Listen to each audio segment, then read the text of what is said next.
नमस्ते नमस्कार, क्या हाल चाल, कैसे हैं आप सभी प्यारे साथी। आज की आपकी महत्वपूर्ण करंट अफेयर्स की क्लास थोड़ी लेट हो गई, लेकिन अगर देखा जाए तो बहुत इंपॉर्टेंट क्लास है और हमारे सभी प्यारे साथियों से निवेदन है जो सुपर टेट टीजीटी पीजीटी की भी तैयारी जो लोग कर रहे हैं वो भी इस क्लास को जरूर देखें, ठीक है। और डेली के डेली देखें।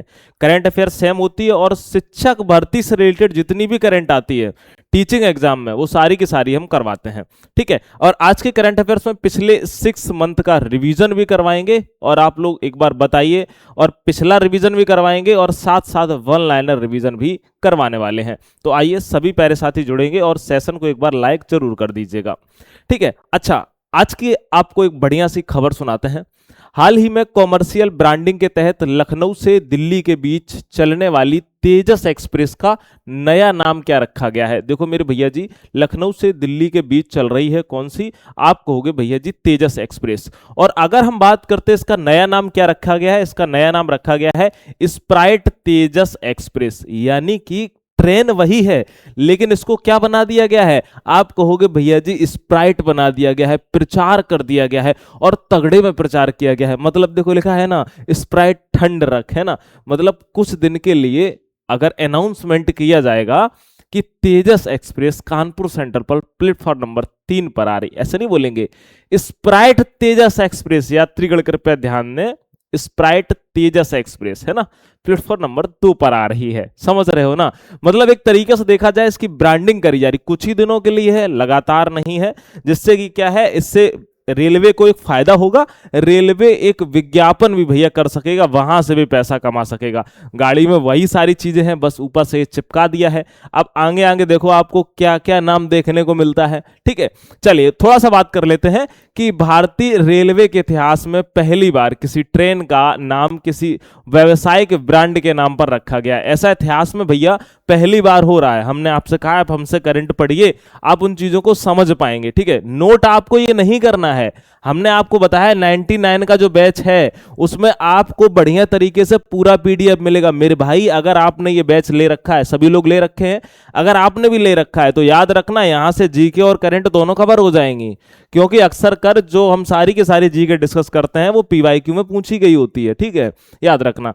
अच्छा, हम बात करेंगे लखनऊ जंक्शन से नई दिल्ली के बीच चलने वाली तेजस एक्सप्रेस का नाम 19 अगस्त से 11 नवंबर 2026 तक के लिए स्प्राइट तेजस एक्सप्रेस कर दिया है, ज्यादा दिनों के लिए नहीं किया है, ठीक है। इसका एक उद्देश्य क्या है, कारण क्या है कि भारतीय रेलवे और आईआरसीटीसी की गैर किराया आय, यानी कि अगर हम बात करते हैं नॉन फेयर रेवेन्यू को बढ़ावा देना, यानी कि अगर देखा जाए भाई तो पैसा मिलेगा, कुछ ना कुछ भैया फायदा मिलेगा, ठीक है, याद रखना। वर्तमान में अगर बात करें भारत के केंद्रीय रेल मंत्री जी का नाम क्या है, याद कर लीजिए अश्विनी वैष्णव नाम है, ठीक है। आइए आगे बढ़ते हैं। अगला प्रश्न है, हाल ही में किस देश के प्रधानमंत्री तारिक रहमान ने अपने प्रस्तावित भारत यात्रा को स्थगित कर दिया है, यानी रद्द कर दिया है। तो ये कहां के प्रधानमंत्री हैं, आप कहोगे भैया जी तारिक रहमान, तुरंत फटाक से याद करो। अच्छा, एक नाम और याद आता है एंड्रोस वाका, बताइए भैया कहां के हैं, एक बार कमेंट में तुरंत आंसर कर दीजिए, है ना। तो अगर बात करें कि प्रधानमंत्री तारिक रहमान ये बांग्लादेश के हैं, ठीक है, याद रखना बी वाला बिल्कुल सही हो जाएगा, है ना भाई। आइए अगर इसके बारे में थोड़ा डिस्कस कर लेते हैं, बांग्लादेश के बारे में। बांग्लादेश की राजधानी क्या है, आप कहोगे ढाका है। बांग्लादेश की मुद्रा का नाम भैया जी टका है। बांग्लादेश के प्रधानमंत्री तारिक रहमान है और सैफ अंडर 20 चैंपियनशिप 2026 का खिताब हाल ही में बांग्लादेश ने जीता था, ठीक है। इंटरनेशनल बिग कैट अलायंस का 27वां सदस्य देश कौन सा बना हुआ है, तो आप कहोगे भैया जी बांग्लादेश बना हुआ है, ठीक है। अच्छा, बिग कैट अलायंस में कितने पशु आते हैं एक बार बताना, ठीक है। नेक्स्ट है दिनेश त्रिवेदी बांग्लादेश में भारत के नए उच्चायुक्त नियुक्त किए गए हैं। नेक्स्ट है भारत और बांग्लादेश के बीच आयोजित सैन्य अभ्यास कौन सा है, आप कहोगे भैया जी इसका नाम संप्रीति है। नेक्स्ट है बांग्लादेश ने अपने दूसरे सबसे बड़े एवं व्यस्त बंदरगाह मोंगला का संचालन चीन को सौंपा है ना। अच्छा, जो मोंगला बंदरगाह है वह कहां पर है, आप कहोगे भैया जी याद रखना चीन को। ऐसे ही आपको याद रखना है हम्बन टोटा बंदरगाह, बताइए हम्बन टोटा भी किसको मिला हुआ था, आप कहोगे चीन को मिला था, कहां का है कमेंट में बताएंगे, ठीक है। नेक्स्ट है तमीम इकबाल का बांग्लादेश क्रिकेट बोर्ड के अध्यक्ष चुने गए हैं। और परमाणु ऊर्जा का प्रयोग कर बिजली उत्पादन करने वाला दुनिया का 33वां जो देश बना है वह बांग्लादेश बना है। तो अभी फिलहाल में जितनी बांग्लादेश से न्यूज थी वो हमने सारी कवर कर दी है, आप बढ़िया तरीके से उनको भैया क्या कर लेना, पढ़ लेना। आइए आगे बढ़ जाते हैं। अगला हमारा प्रश्न है, हाल ही में किस राज्य सरकार ने 70 वर्ष से कम आयु के पात्र पेंशन भोगियों के लिए संध्या किरण कैशलेस स्वास्थ्य योजना की शुरुआत करी हुई है? तो आप याद रखना भैया, कहाँ के? आप कहोगे कर्नाटक के। अच्छा, कर्नाटक से याद रख लेना, महिलाओं के लिए, ठीक है, जो मेंसुरेशन यानी कि हम सॉरी मेंसुरेशन आप बात करते हैं, मासिक धर्म, ठीक है, मासिक धर्म महीने पे इसको सवेतन जो छुट्टी देने वाला राज्य है वो भी कौन सा है? आप कहोगे कर्नाटक है। कर्नाटक से ज्यादा चीजें जो पूछी जाती हैं उनको सबको डिस्कस कर लेते हैं। आइए बात करते हैं, कर्नाटक सरकार ने 70 वर्ष से कम उम्र के राज्य सरकार के पेंशन भोगियों और उनके पात्र परिवारों के लिए संध्या किरण कैशलेस स्वास्थ्य योजना शुरू करने की मंजूरी दी है। इस योजना के तहत लाभार्थियों को अस्पतालों में प्रतिवर्ष 5 लाख रुपए तक का कैशलेस इलाज भी मिलेगा। ठीक है, कितना? 5 लाख का। और याद रखना, यह योजना पूरी तरह मुफ्त नहीं है। आप सोचो कि ये पूरी तरीके से फ्री हो जाए, नहीं भाई, इसमें सर्विस पेंशनर अपनी मूल पेंशन का 1.25% और फैमिली जो पेंशनर है वो 0.75% योगदान देंगे। ठीक है। अच्छा, कर्नाटक की बात करते हैं। यहाँ के मुख्यमंत्री का नाम है DK शिवकुमार। आपको हर जगह के मुख्यमंत्री याद रखने। केरल के कौन है? आप कहेंगे VD सतीशन। तमिलनाडु के कौन है? जोसेफ विजय। वेस्ट बंगाल के कौन है? शुभेंदु अधिकारी जी है। और अगर प्यारे साथियों आपसे बात करें, पुदुचेरी के एन रंगासामी है। ठीक है, याद रखिएगा। अच्छा, यहाँ के राज्यपाल का नाम है थावरचंद गहलोत है। कर्नाटक के प्रमुख राष्ट्रीय उद्यान कौन से हैं? पूछे जा सकते हैं। बांदीपुर है, नागरहोल है, अंसी है, बनेरघट्टा है और कुद्रेमुख है। ठीक है, याद रखना। अच्छा, केंद्रीय रेल मंत्री अश्विनी वैष्णव ने बेंगलोर में एक नए बुलेट ट्रेन विनिर्माण क्षेत्र आदित्य का उद्घाटन किया था। ठीक है, याद रखना। भारत का पहला राज्य नेतृत्व वाला space technology centre of excellence Bengaluru में स्थापित किया गया, हमने आपको बताया था। ठीक है, भारतीय भूवैज्ञानिक सर्वेक्षण GSI ने कर्नाटक की जो याना गुफाएं हैं उनको राष्ट्रीय महत्व का भू विरासत स्थल जियो हेरिटेज साइट भी घोषित किया है। अच्छा, GSI के द्वारा अगर बात करते हैं, कलिंजर के किला को भी घोषित किया गया है। कहां पर है? एक बार कमेंट में बताइए। ठीक है, चले बात करते हैं अगला। कर्नाटक सरकार ने सरकारी स्कूलों के शिक्षकों व कर्मचारियों की उपस्थिति दर्ज करने के लिए कर्तव्य मोबाइल ऐप भी लॉन्च किया है। कौन सा किया है? आप कहेंगे कर्तव्य। नेक्स्ट है, ग्लोबल चेस लीग 2026 के चौथे संस्करण का आयोजन कहां किया जाएगा? बेंगलोर में किया जाएगा। नेक्स्ट है, कर्नाटक के प्रसिद्ध पुल निर्माण इंजीनियर गिरीश चंद्र भारद्वाज का निधन हो गया। इन्हीं को ब्रिजमैन ऑफ इंडिया कहा जाता था। ठीक है, और उन्होंने कई ब्रिज बनवाए थे। इनको सेतु बंधु उपनाम से भी जाना जाता था। ठीक है, याद है आपको। नेक्स्ट है, GSI ने कर्नाटक के चमराजगढ़ जिले के गुंडलपेट क्षेत्र में थोरियम युक्त खनिज भंडार की भी खोज करी हुई थी। नेक्स्ट है, भारत का पहला सरकारी आर्टिफिशियल इंटेलिजेंस AI विश्वविद्यालय कहां पर? कर्नाटक में स्थापित किया जाएगा। अगला है, कर्नाटक उच्च न्यायालय ने सभी क्षेत्रों में महिला कर्मचारियों के लिए सवैतनिक मासिक धर्म अवकाश यानी मेंस्ट्रुअल लीव पॉलिसी लागू करने का, याद रखना भैया, आदेश दिया है कि छुट्टी भी मिलेगी और पैसा भी मिलेगा, है ना। नेक्स्ट है, भारत का पहला national AI and digital water summit Bengaluru में आयोजित किया गया था। अच्छा, कर्नाटक के 14 वर्षीय शतरंज खिलाड़ी अपार सक्सेना ने इंटरनेशनल मास्टर IM का खिताब हासिल किया है। तो ये कर्नाटक से संबंधित जो कि जानकारी थी हमने आपको सारी की सारी प्यारे भैया जी दी हुई है। हमारा अगला प्रश्न है और बहुत चीख चीख के कह रहा है कि बेल्जियम और नीदरलैंड की संयुक्त मेजबानी में आयोजित FIH हॉकी विश्व कप 2026 का कौन सा संस्करण खेला जा रहा है? आप कहेंगे भैया जी 16वां संस्करण खेला जा रहा है। कौन सा? आप कहेंगे 16वां संस्करण खेला जा रहा है। अच्छा, हम बात करते हैं FIH हॉकी विश्व कप 2026 का 16वां संस्करण। आप कहेंगे 15 से 30 अगस्त 2026 तक बेल्जियम और नीदरलैंड में, और इतिहास में पहली बार पुरुषों और महिलाओं दोनों के विश्व कप मुकाबले का आयोजन एक साथ इन दोनों देशों में संयुक्त रूप से किया जा रहा है। ठीक है, अगर हम अंतरराष्ट्रीय हॉकी महासंघ की बात करें, ठीक है, जिसको बोलते हैं FIH, इसकी स्थापना 1924 में हुई थी। इसका मुख्यालय लुसाने स्विट्जरलैंड में। अध्यक्ष याद रखना मोहम्मद तैयब इकरान इसके अध्यक्ष हैं। ठीक है, नेक्स्ट है, भारतवर्ष 1928 में अंतरराष्ट्रीय हॉकी महासंघ FIH का सदस्य बनने वाला पहला एशियाई देश बना हुआ है। हॉकी इंडिया की बात करें, हॉकी इंडिया की स्थापना 2009 में हुई है। मुख्यालय नई दिल्ली में है। वर्तमान अध्यक्ष है जिनका नाम दिलीप तिर्की है। ठीक है, आइए बात करते हैं, पहले हॉकी विश्व कप का आयोजन 1931 में बार्सिलोना स्पेन में हुआ था, जिसको जीता किसने था? आप कहेंगे भैया पाकिस्तान के द्वारा जीता गया था। अगला है प्रथम महिला हॉकी विश्व कप का आयोजन 1971 में हुआ था, वो भी फ्रांस में, और इसे नीदरलैंड ने जीता था। अगर हम बात करते हैं हॉकी विश्व कप का आयोजन वर्ष 1978 के बाद से प्रत्येक 4 वर्ष के अंतराल पर किया जाता है। ठीक है, भारत की पुरुष हॉकी टीम ने अपना पहला और एकमात्र विश्व कप 1975 में जीता था। पुरुष हॉकी विश्व कप इतिहास की सबसे सफल टीम जो रही है वो पाकिस्तान की है। ठीक है, याद रखना, जिसने खिताब 4 बार जीता हुआ है, पाकिस्तान अग्रणी रहा है। वर्तमान में भारतीय पुरुष हॉकी टीम के कप्तान हरमनप्रीत सिंह और महिला टीम की कप्तान सलीमा टेटे हैं। ठीक है, याद रखना।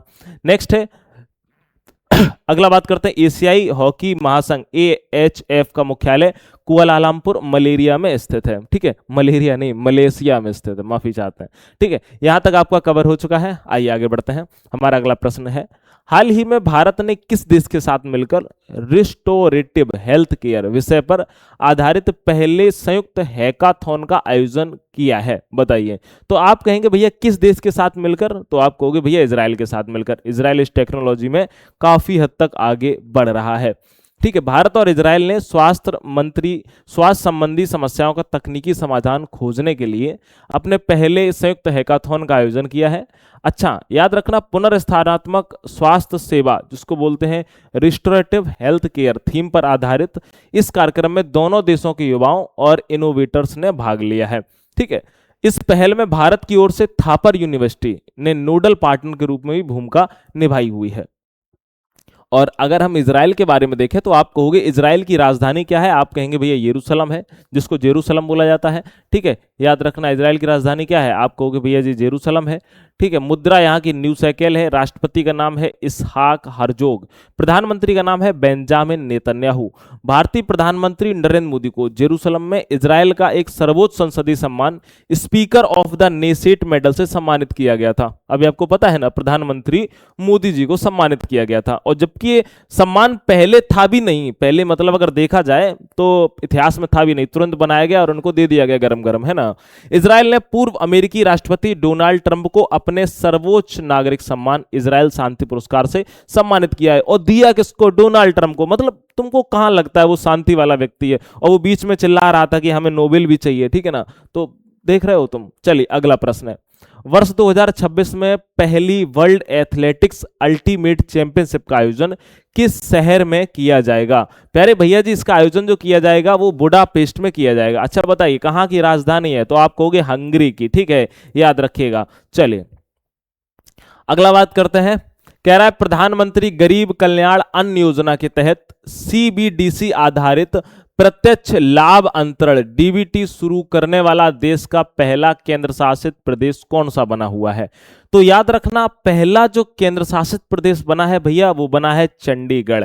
कौन सा बना है? चंडीगढ़ भैया जी बना हुआ है। अच्छा, यहां से कुछ फैक्ट देखते हैं प्रधानमंत्री गरीब कल्याण अन्न योजना के बारे में। अच्छा, बात करें इसकी शुरुआत मार्च 2020 में कोविड-19 महामारी के दौरान करी गई थी और ये विश्व की सबसे बड़ी मुफ्त खाद्यान्न योजना है। ठीक है, ऐसा नहीं है कि छोटी, विश्व की सबसे बड़ी बताई जाती है। ठीक है, लाभार्थियों को प्रतिमाह 5 किलोग्राम मुफ्त गेहूं और चावल इसमें दिया जाता है। ठीक है, प्रति महीने। अब 5 किलोग्राम में मान लेते हैं, चावल से तो हो जाता है, गेहूं से 5 किलोग्राम में कैसे होता है? मेरे तो यही समझ में नहीं आता है कि भैया चावल से तो एक बार समझ में आता है, लेकिन गेहूं से भैया जी कैसे समझ में आएगा? ठीक है, चलिए नेक्स्ट है CBDC central bank digital currency किसी देश के केंद्रीय बैंक जैसे भारत में RBI द्वारा जारी की जाने वाली आधिकारिक एक डिजिटल मुद्रा है। अच्छा, यहाँ डिजिटल मुद्रा का मतलब क्या है? देखो, एक जो मुद्रा है हमारे हाथ में है, मेरी जेब में पैसा नहीं तो दिखा देते, तो उसका हम प्रयोग कहीं भी कर सकते हैं। जैसे मान लिया मम्मी ने हमें 100 रुपए दिए और कहा कि यार जाओ तुम खा लेना जाके, है ना, तो हमने नहीं खाए, जेब में रख लिए, या हमने कुछ पहनने की चीज ले ली, मान लेते हैं रुमाल ले लिया, कुछ भी। लेकिन डिजिटल जो मुद्रा होती है वो जिस पर्पज के लिए आपको मिली है आप वही ले सकते हो। ठीक है, समझ रहे हो कि अगर आपको दी गई है अन्न राशन खरीदने के लिए तो आप राशन ही ले सकते हो। आप सोचो कि भैया राशन की जगह पर गर्लफ्रेंड को कुछ दान कर दे, नहीं कर पाओगे, है ना। आइए, भारत ने किस वर्ष तक 100 गीगावाट परमाणु ऊर्जा न्यूक्लियर पावर क्षमता प्राप्त करने का लक्ष्य तय किया हुआ है? तो आप कहेंगे भैया जी भारत ने 2047 तक। कब तक किया है भैया? आप कहोगे 2047 तक। अच्छा, मोदी जी पहले कहते थे, है ना, कि अरे 2050 2047 तक बोलने से क्या होगा, अभी करके दिखाओ। अब खुद बोल रहे हैं। ठीक है, याद रखिएगा। चले नेक्स्ट है लागोस नाइजीरिया में आयोजित कॉमनवेल्थ फेसिंग चैंपियनशिप 2026 में भारत ने कुल कितने पदक जीतकर शीर्ष स्थान हासिल किया हुआ है? तो आप कहोगे यहाँ भारत ने भैया जी 35 पदक जीत लिए। कितने जीत लिए हैं? आप कहोगे मेरे भाई 35 पदक जीत लिए हैं। आइए बात करते हैं कि 9 से 14 अगस्त 2026 तक, ठीक है, लागोस नाइजीरिया में आयोजित कॉमनवेल्थ फेसिंग चैंपियनशिप भारत ने 13 स्वर्ण, 8 रजत और 14 कांस्य है, टोटल 35 पदक जीतकर पहली बार ओवरऑल चैंपियनशिप का खिताब अपने नाम इन्होंने कर लिया है।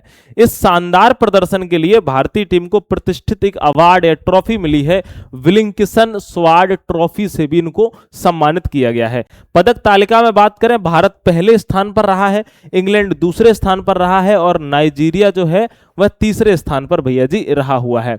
ठीक है, आइए अब करते हैं रिवीजन और सारा का सारा रिवीजन करते हैं पिछली क्लास का, जो कि डेली करने का अपना हक बनता है।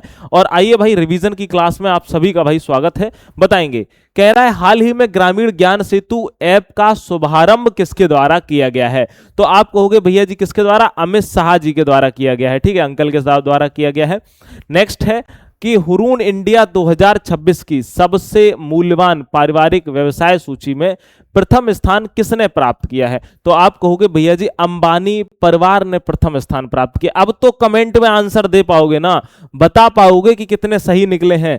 ठीक है, चलिए नेक्स्ट है, किस देश की संसद ने मृत्यु दंड को खत्म कर दिया है? आप कहोगे भैया लेबनान की संसद ने मृत्यु दंड को उड़ा दिया, खत्म कर दिया है। ये कहा है कि इसकी जगह पर उम्र कैद और कठोर कारावास हो सकती है। ठीक है, चलिए अगला है, भारत ने संयुक्त राष्ट्र कार्यालय को क्या दान में दिया है? तो आप कहोगे मोर पक्षी दान में दिया है। किसने? संयुक्त राष्ट्र को, यूएन को, है ना। अगला है, हाल ही में मॉरिशस में अटल बिहारी वाजपेयी इंस्टीट्यूट में वाइस चांसलर पद पर किसे नियुक्त किया गया है? तो आप कहोगे डॉक्टर भूमा बीजी को नियुक्त किया गया है।